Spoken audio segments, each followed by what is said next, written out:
Bismillahirrahmanirrahim. Assalamualaikum warahmatullahi wabarakatuh.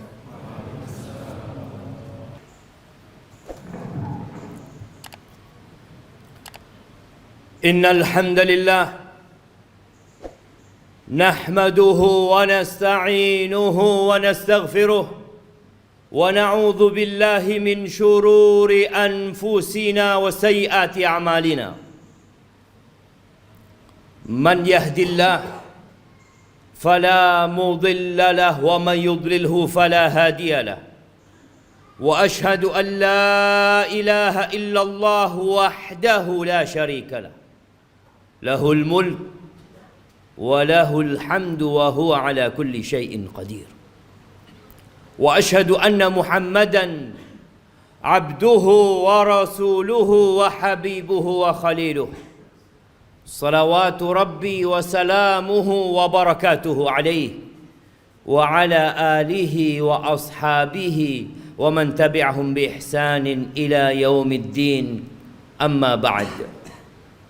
Faya ibadallah, usikum wa nafsiya bitaqwallah faqad fazal muttaqun.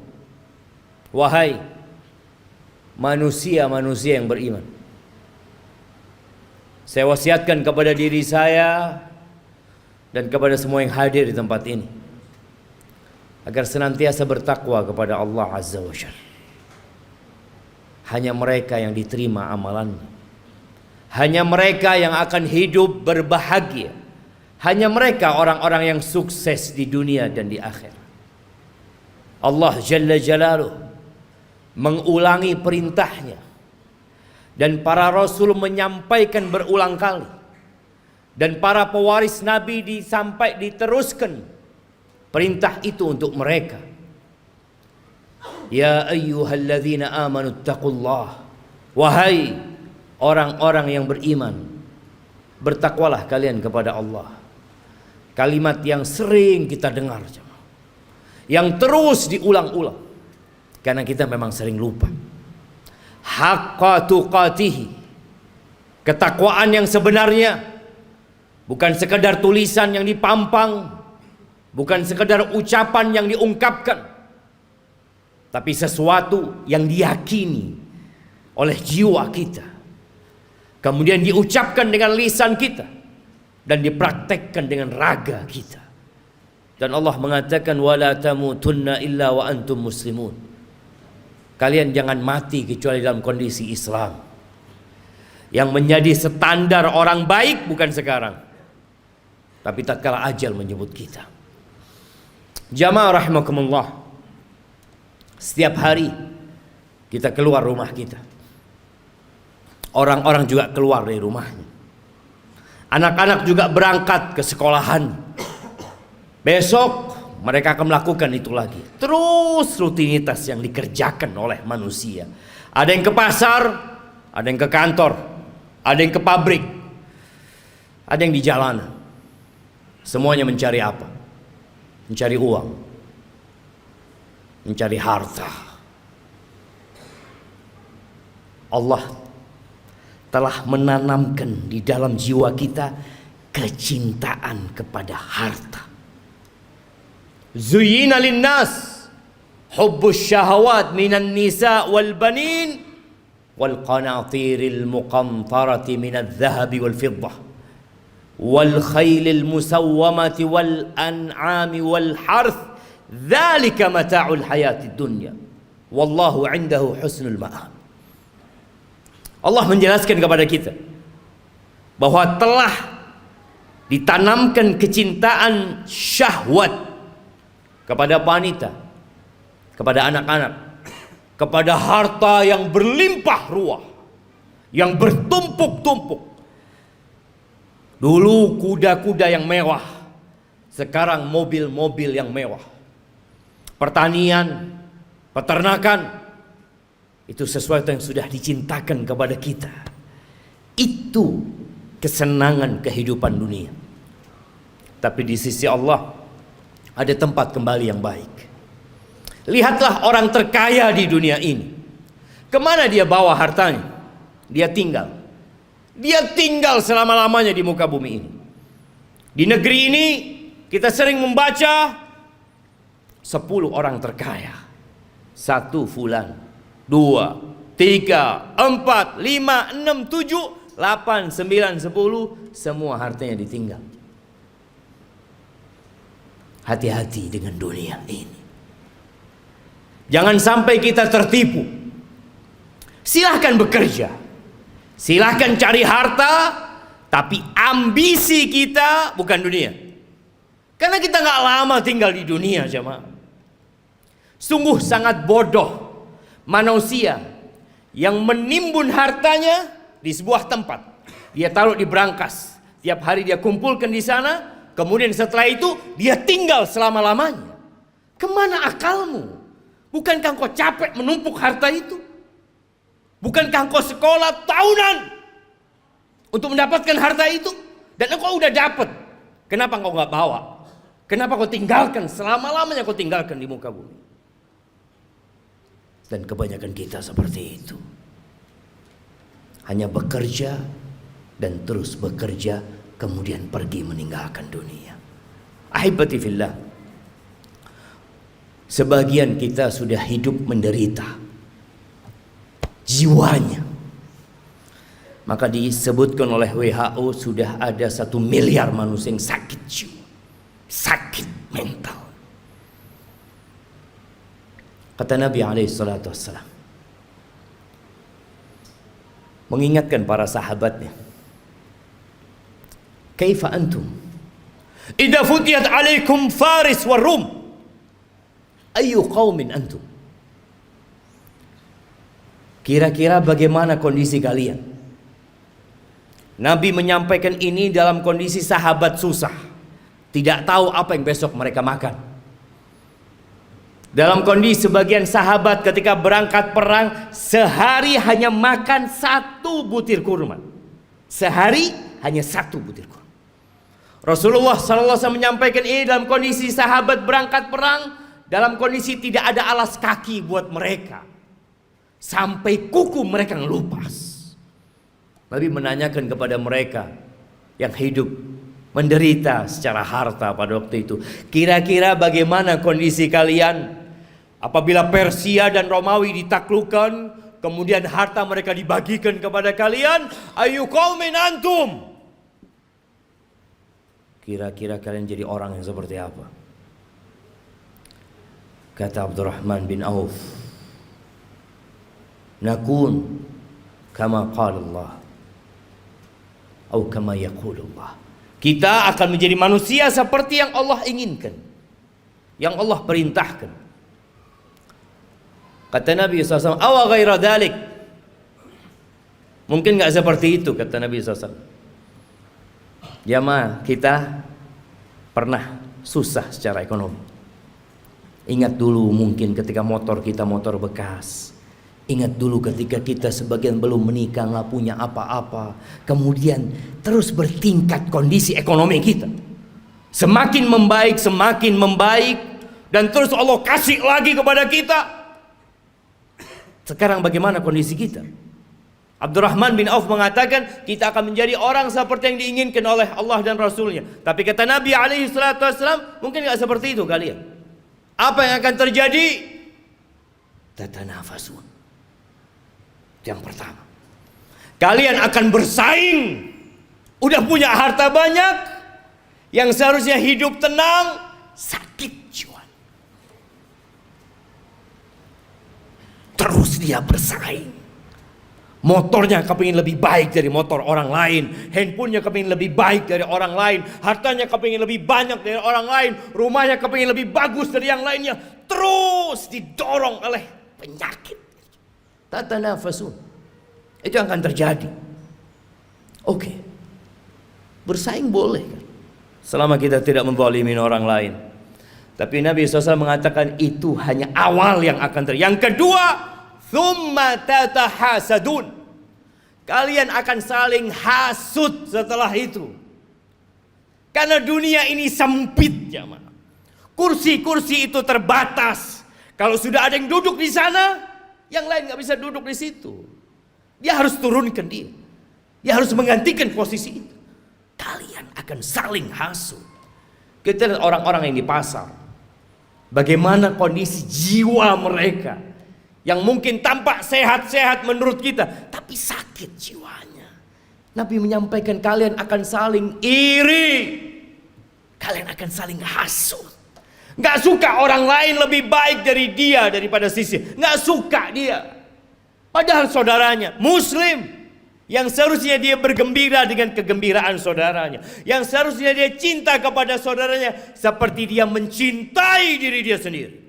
Tapi itu tidak terjadi. Kalian akan hasut, akan iri. Selesai enggak? Yang ketiga, thumma tatadabarun. Kalian nggak saling bertegur sapa, nggak kepingin ketemu. Kalau ketemu sama saudaranya sakit hatinya. Selesai belum? Yang keempat, yang akan dibawa pulang, yang akan dibawa tidur, yang akan dibawa makan, thumma tatabaghadun. Kemudian kalian akan saling membenci. Kalian akan bermusuhan dengan saudara kalian sendiri. Ahibati fillah. Itu penyakit yang sudah menimpa kita. Nabi alaihissalatu wassalam mengatakan, dabba ilaikum da'ul umam. Sudah menyerang kalian penyakit-penyakit umat yang sebelumnya. Iri dan dengki. Ahibati fillah. Tidak dilarang kita mengumpulkan harta. Tapi tolong niatnya yang diperbaiki. Rasulullah sallallahu alaihi wasallam ketika melihat ada seorang sahabat yang bekerja keras mengumpulkan harta, kata orang-orang di kalangan sahabat yang lainnya mengatakan, laita hadza fi sabilillah. Aduhai kalau kekuatan dia, energi dia itu disalurkan di jalan Allah, di jihad fi sabilillah.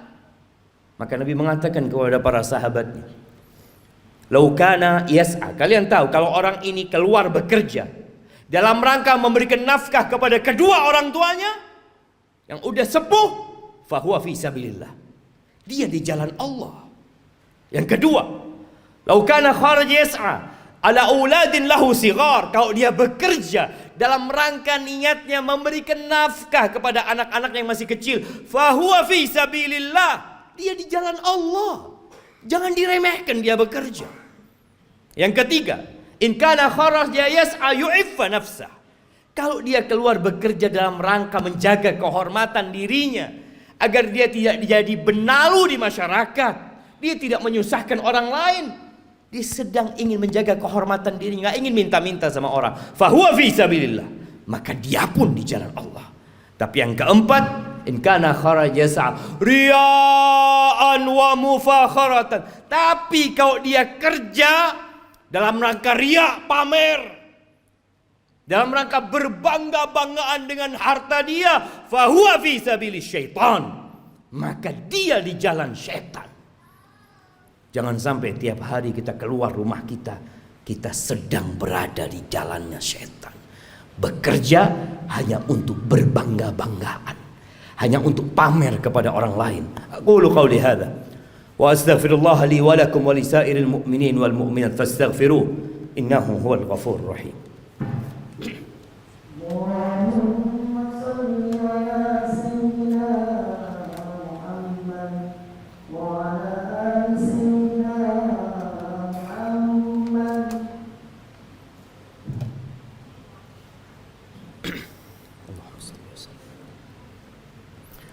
Alhamdulillah wa kafa wassalatu wassalamu ala nabiyil mustafa sayyidina wa maulana Muhammadin wa ala alihi wa ashabihi wa man iqtafa, amma ba'd.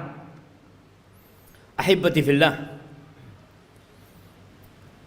berapa banyak dari orang-orang yang kita kenal yang telah pergi meninggalkan dunia ini, dan kita tahu hasil usaha dia, rumah yang dibangun, motor yang dimiliki, dan harta yang lainnya nggak dibawa. Nabi alaihissalatu wassalam mengatakan, yatba'ul mayyit thalath. Yang ikut jenazah kita kalau kita mati 3. Maluhu wa ahluhu wa amaluhu. Apa yang ikut mengantarkan ke kuburan? Diantar pakai mobil-mobil, semua pada ikut ke sana. Hartanya ikut berangkat. Kalau dia orang kaya, punya banyak anak buah, anak buahnya ikut mengantarkan ke kuburan.